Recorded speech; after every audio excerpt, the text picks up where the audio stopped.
Então, bom dia. Isto hoje é uma surpresa. A Cor do Dinheiro vai para o ar praticamente uma hora mais cedo do que devia ir, do que é habitual, como sabe, é sempre às 8 da manhã. Mas eu vou-te explicar porquê. Eu estou aqui em Vila Moura e, como sabe, esta semana, ou melhor, este fim de semana, tem lugar o Portugal Masters de Golfe. É um evento muito importante, até porque, como eu lhe costumo explicar muitas vezes, o golfe traz para Portugal, em termos de receitas, cerca de 300 milhões de euros. Ouviu bem? 300 milhões de euros anuais. Ora bem, a promoção da imagem do país como destino de golfe, Portugal tem ganho variedíssimos troféus nesta área, é muitíssimo importante. E, portanto, este é um dos eventos, é provavelmente o evento para mim que culmina tudo isto. E eu costumo vir aqui quase sempre nestas alturas, até para perceber, do ponto de vista de imagem, do ponto de vista de organização e de evento, não só para participar, mas inclusive para perceber qual é a importância que isto tem. E, portanto, como hoje faz-se aquilo que é o Pro-Am, ou seja, é os profissionais jogarem como amadores, eu tenho que estar aqui mais cedo, porque isto começa sempre muito cedo no golfe, e eu aproveitei então, decidi começar o programa uma hora mais cedo. Eu peço desculpa, podia ter avisado ontem, mas passou-me completamente. Bem, antes de irmos ao programa de hoje, quero lembrar que hoje vamos ter o Think Tank, sim, que eu hei de sair daqui e depois ir diretamente para Lisboa, fazer o Think Tank com o Joaquim Guiar e com o Jorge Barrão, vai ser por volta das 18 horas. Muito importante esta semana, vamos analisar o que é que pode acontecer ao país no pós-eleições, se houver eleições, obviamente. Parece que o professor Marcelo também já deu a entender que não sabe, ainda não tomou qualquer decisão, embora eu aposto que vai haver eleições. Estou convencido que vai haver eleições, aliás, não aposto nada. E também quero lembrar que já está disponível o dia D de ontem. Ontem foi com o Rui Ramos e com o Miguel Morgado. Dê lá uma olhada, porque está ali uma análise interessante sobre o atual momento político. Bom, para o último alerta, quero lembrar que este canal tem uma parceria com a Prozis e, portanto, quando for ao site fazer compras, na saída escrever Camilo, com uma cupom promocional, tem um desconto de 10%. Bem, então vamos lá à agenda de hoje. E vamos começar por onde? Pelo período de ordem do dia com Carlos Moedas. Carlos Moedas, ontem, por causa da greve do metro, repare uma coisa, imagine só a pontaria da malta do sindicato que faz uma greve naquela altura. Há muita gente, nós em Portugal não estamos habituados, mas há muitos executivos e gente de negócios de outros países que vai para o trabalho, neste caso para o Web Summit de metro. O que é que aconteceu? Aquilo que você viu. Greve de metro e, portanto, aquilo prejudicou o evento da Web Summit. Bem, Carlos Moedas diz que a responsabilidade da greve é do governo, porque não negociou com os sindicatos. É verdade. Mas eu quero lembrar, e acho que Carlos Moedas fazia um favor muito grande ao país se começar a olhar para o problema dos transportes na área metropolitana de Lisboa como deve ser. E como é que deve ser? Como você sabe, o grande problema das greves em Portugal, sobretudo das greves gerais, são os transportes públicos. Esta é a minha tese há muito tempo. Eu ando a dizer disto desde o dia em que o governo anterior, da Troika, resolveu concessionar os transportes metropolitanos de Lisboa e do Porto. E depois, quando chegou o governo de António Costa, fez a reversão. E fez a reversão porquê? Foi a cedência a fazer ao PCP. Uma de muitas, aliás. O PCP e o Bloco de Esquerda fez uma prova dela. E estragou tudo. Não é? Porque eu garanto-lhe uma coisa. No dia em que não houver ou que os transportes metropolitanos não estejam nas mãos dos sindicatos, nomeadamente da CGTP, as greves gerais acabam. E isto era uma coisa que eu gostava de ver acontecer em Portugal.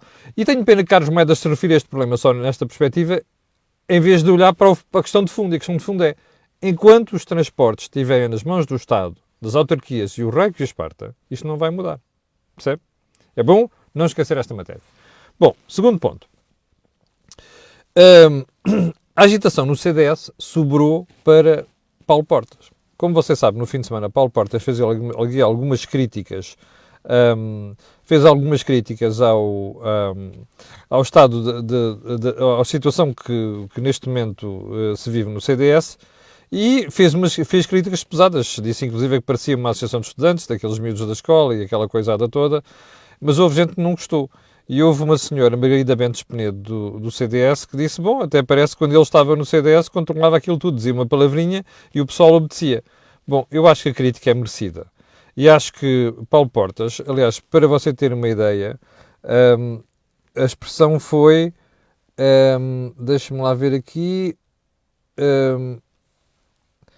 a expressão foi, pois, exatamente, CDS, Portas quer voltar ao passado, volte ele se quiser, diz a Margarida Pentes Penedo. Até parece que lhe obedeciam como quem está numa aula. Bem, eu acho que a crítica eu acho que a crítica não é isto que eu ia dizer. Eu acho que Paulo Portas não se devia ter metido como se meteu na situação do CDS. Os antigos presidentes devem aliar-se a estas coisas.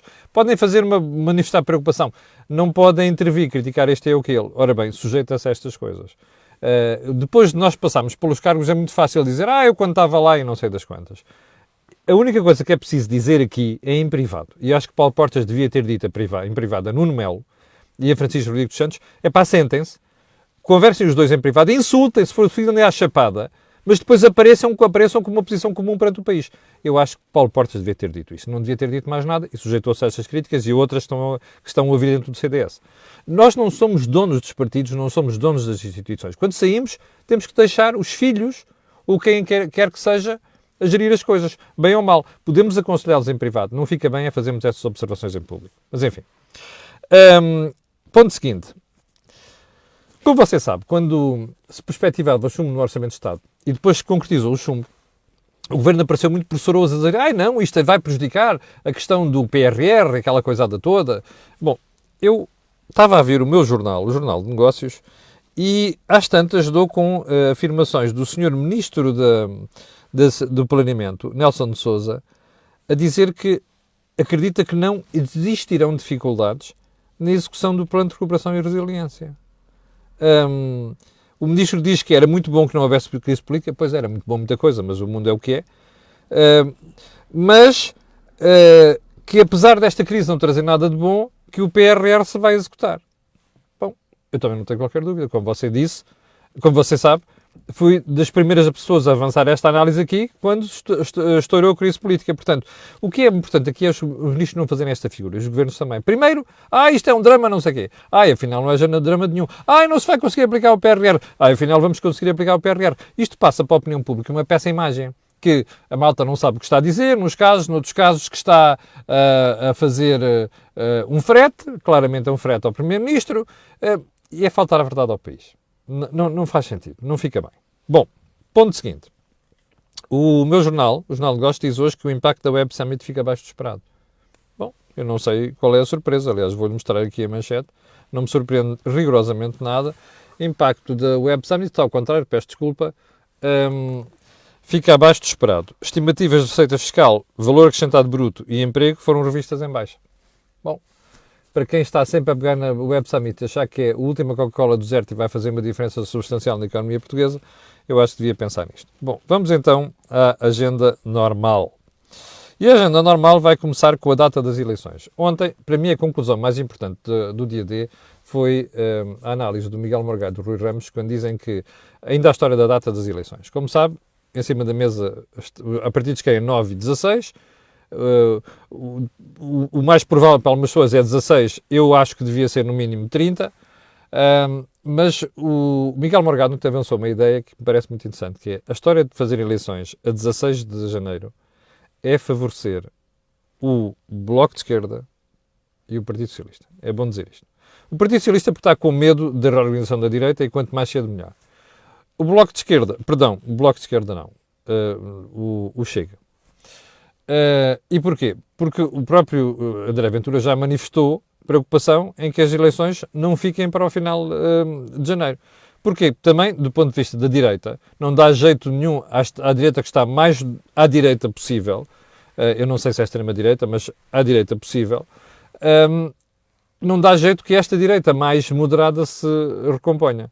É bom não esquecer isto. Agora, ontem ouvimos Marcelo Rebelo de Sousa dizer que não tinha tomado decisão nenhuma, não sei o quê, que o Conselho de Estado é um pró-forma. Eu, sinceramente, acho que o Conselho de Estado é um pró-forma e não serve para rigorosamente nada. E acho que Marcelo, muito provavelmente, já tomou a decisão. Vamos ver isso na quinta-feira. Bom, até porque ontem, Marcelo dizia ontem, o calendário da direita não vai influenciar a data das eleições. Eu espero que não. Mas espero também que o Presidente perceba que o país ganha se os eleitores tiverem pela frente uma proposta credível e não uma que, agora o tipo teve 2 dias para fazer listas, não sei das quantas, agora fica um conselho aos dois lados, Rui Rio e de Paulo Rangel, que é, façam as listas já e fiquem preparados para o que der e vier, porque parece mesmo que as diretas vão para a frente. Bom, primeiro ponto da agenda de hoje, do assunto principal, é a manchete do Público hoje, que diz que 4.400 cancros ficaram por diagnosticar durante o período da pandemia. Deixe-me lá mostrar-lhe aqui. Aqui está. 4.000, pandemia pode ter deixado sem diagnóstico 4.000 casos de cancro. Bom, eu acho que o pod aqui está posto com cautela. É uma boa manchete do Público e é bom pegarmos neste assunto, porque eu falo com muitos médicos com muita regularidade e de várias especialidades. E se há coisa que todos eles me dizem é que nós vamos passar os próximos anos a apanhar os cacos de tudo aquilo que foi mal feito ou que não foi feito durante o período da pandemia. Nomeadamente, a questão de rastreio, diagnóstico, tratamento precoce e esta coisa toda. Há casos de cancro, como você sabe, como outras doenças malignas, onde 1, 2, 3 meses faz diferença. E eu sei disto porque tive casos destes na minha família, de atraso no diagnóstico. E, portanto, nestes casos, o atraso que nós tivemos na questão das consultas, do rastreio de diagnósticos, vai trazer complicações. Há pessoas que vão morrer mais cedo, pessoas que vão morrer que não deviam morrer, e vamos ter mais sobrecarga sobre o SNS, curiosamente. Bom, eu já sei que desse lado vai haver alguém a dizer assim, mas você não seja demagogo porque isto foi um problema europeu, não sei das quantas. Bom, é verdade que o problema foi europeu, é verdade, mas também é verdade que houve sistemas de saúde que sofreram mais do que outros. O nosso foi um dos piores. Não me venham cá dizer, não sei quantos na Europa foi assim. Não, nem toda a Europa não foi assim. E mais, em alguns deles o efeito foi minimizado. E porquê é que isso aconteceu? Por uma razão muito simples. É que os sistemas de saúde estavam mais preparados para enfrentar isso do que o nosso. E o resultado está à vista. É bom não esquecer isto, sobretudo numa altura em que nós estamos à beira de eleições, não é? Aliás, por isso é que eu dizia ontem, se calhar o PST e o CDS, se calhar não, deviam estar preocupados em explicar ao país qual é o problema na economia, na despesa pública, na saúde. Ora, cá está, na saúde. Bom, ponto seguinte. Os tribunais, afinal, não deram razão ao novo banco, o Tribunal Arbitral, não deram razão ao novo banco na questão daqueles 169 milhões de euros que o Fundo de Resolução disse que não transferia para o novo banco. Bom, isto tem aqui uma série de tecnicalidades e questões técnicas que não interessa aqui a discutir. Mas o que interessa aqui é ver duas coisas. Em primeiro lugar, parece que os peritos encontraram razões para que esse dinheiro não seja canalizado para o novo banco. Há uma coisa que eu posso dizer já. O contribuinte agradece. E o contribuinte não é apenas o contribuinte que vai meter dinheiro do Estado. Como você sabe, o Governo arranjou esta forma fantástica do Fundo de Resolução ser endividado junto dos bancos para meter lá dinheiro, depois vir dizer a reivindicação do Bloco de Esquerda que este ano no orçamento, ou no 2022, não havia dinheiro do contribuinte. Vai dar o mesmo, porque os clientes dos bancos vão pagar. Se não paga o contribuinte, paga os clientes dos bancos, quer dizer, toda a gente. Percebe? Agora, menos 169 milhões de euros é uma boa notícia para o contribuinte. Bom, ponto seguinte. Ontem estava a ver o ECO, o Jornal de Economia, o ECO, e dei declarações da doutora Teodora Cardoso, para mim das pessoas mais credíveis e sérias de Portugal, onde ela diz que o chumbo do orçamento é uma oportunidade para uma viragem económica em Portugal. Pergunta, é? É, claro que é. Como eu já lhe disse várias vezes, e fico muito contente de ver pessoas de responsabilidade dizerem isto, como lhe disse várias vezes, dizia eu, este orçamento é um dos piores que eu vi nas últimas décadas. Aliás, continuo sem perceber porque é que o Marcelo continua a assistir nisto. Só sou para dar cabo da economia das empresas. Este orçamento é das piores coisas que eu vi nas últimas décadas em Portugal. É o orçamento mais à esquerda, penaliza mais empresas, percebe? Penaliza leis do trabalho e essa coisa toda. Não sei muito bem para que é que este orçamento servia. Ora, a doutora Teodora Cardoso diz explicitamente isto. Bom, isto ainda bem, aliás, houve um chumbo, isto é uma oportunidade para repensar tudo isto. Bom, a questão é, vamos mesmo repensar tudo isto? E é uma coisa que a doutora Teodora Cardoso diz que vale a pena refletir. Porque ela diz assim, bem, o que está aqui em causa são questões de governação económica. E porquê é que é importante dizer isto? Porque, repare, ela dizia assim, o que importa, no fim de contas, é que os outros países já atingiram ou estão perto de atingir o nível de atividade económica pré-crise pandémica. É verdade. Nós ainda não chegámos lá. A Irlanda já passou, a República Checa já passou, a Alemanha já passou, nós estamos a patinar. Há uma razão para isso. É que nós não estamos a ser bem governados. Agora ouça o seguinte, isto é ipsis verbis, o que disse a doutora Teodora Cardoso. Fizeram-no, ou seja, já estão acima do nível de atividade económica, porque obedecem a princípios de governação económica que privilegiam a competitividade, atenção a isto, assente na produtividade E na responsabilidade financeira. Está a ver? Responsabilidade financeira, finanças públicas. Depois, produtividade, deve ser o foco das empresas. É aí que deve assentar a competitividade. A doutora Teodora Cardoso diz isto ipsis verbis. Pergunta. Está alguém preocupado com isto? Você viu alguma coisa no orçamento que reflita estas preocupações? Se você não viu, eu também não. Tenho muita pena, porque acho que é assim que se afundam os países. E já agora é assim. Eu espero que esta preocupação que ela vocalizou venha a ser levada a sério. A começar pelo Presidente da República. Entende? Porque o Presidente da República é o principal responsável por esta brincadeira toda. Bom, ponto seguinte. É que vamos pegar na questão das finanças públicas. Ontem soubemos que a dívida pública baixou para 131,4% no terceiro trimestre deste ano. Se me pusieron los pelos de punta. Sabe porquê? Passou-me um calafrio. Então, espera aí. A atividade económica já está quase ao nível da pré-pandemia. Vai chegar no próximo ano. A atividade económica cresceu muito com os desconfinamentos, perdão. Epá, e a dívida pública só caiu para 131,4% do produto interno bruto? Bem, antes da pandemia ela estava nos 118. Disparou para os 134. Baixou para 131. No próximo ano vai baixar mais. Mas não vai baixar para o nível a que estava antes da pandemia. Já percebeu porque é que não houve ajudas públicas a sério em Portugal? Por causa da pandemia. Nomeadamente às empresas. E mesmo às famílias. Já percebeu? É por causa disto. Não temos dinheiro. Andamos a contar mentiras há 6 anos. Está aqui a prova. Bom, mas o mais grave é que, repare, nós vamos sair desta marmelada toda com uma dívida muito superior à que tínhamos. Ora, estamos no borderline do risco.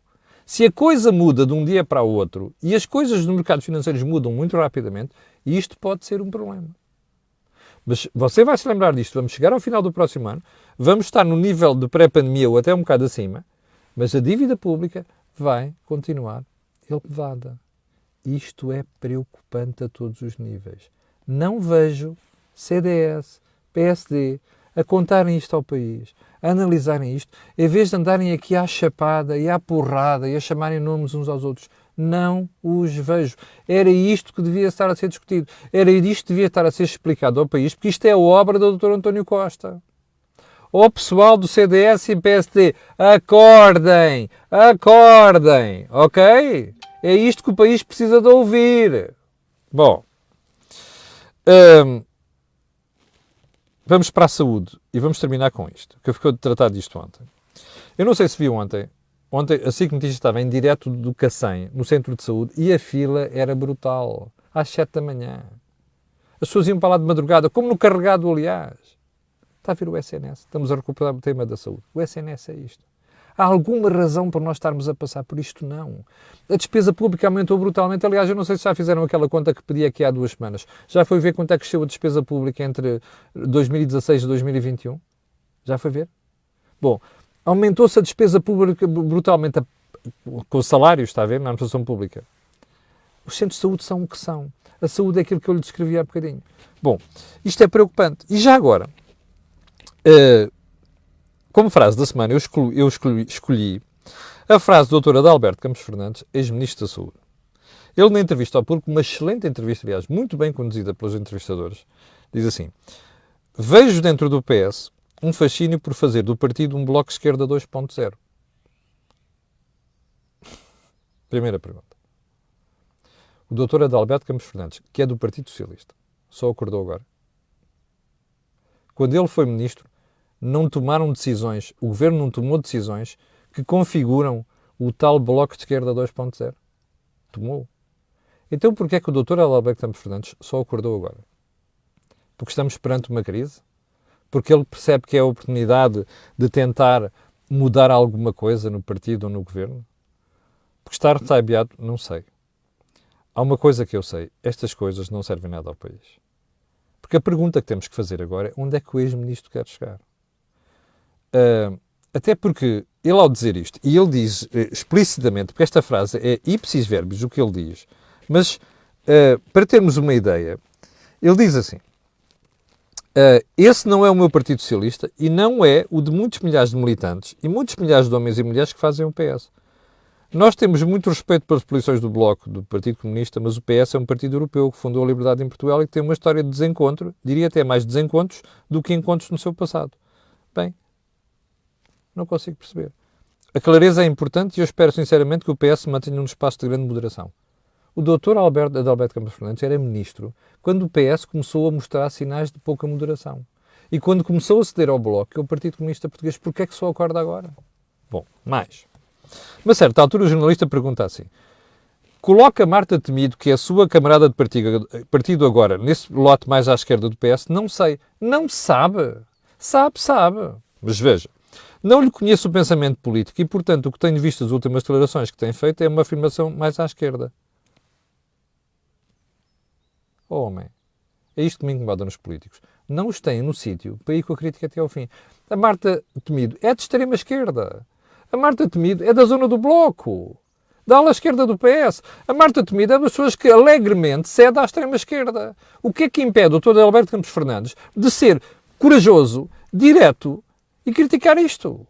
Aliás, ele teve problemas com ela. Quando ele era ministro, ele teve desaguisados com a Marta Temido, mas não conhece o quê? Conhece, sim, senhora. Está a ver como é que é feita a política em Portugal? Não há ninguém que use no sítio que é para criticar quem deve ser criticado. Isto é uma vergonha, percebe? É uma vergonha. Eu conheço pessoalmente o Adalberto Campos Fernandes, gosto dele, mas tenho que separar a parte pessoal da parte profissional. Isto é uma vergonha. Ele devia ter a coragem de chamar os bois pelos nomes, não andar aqui a fazer críticas para o ar. Bom, e com isto, deixe-me lá ver se ficou aqui mais alguma coisa, que é para limparmos a agenda toda hoje. Bom,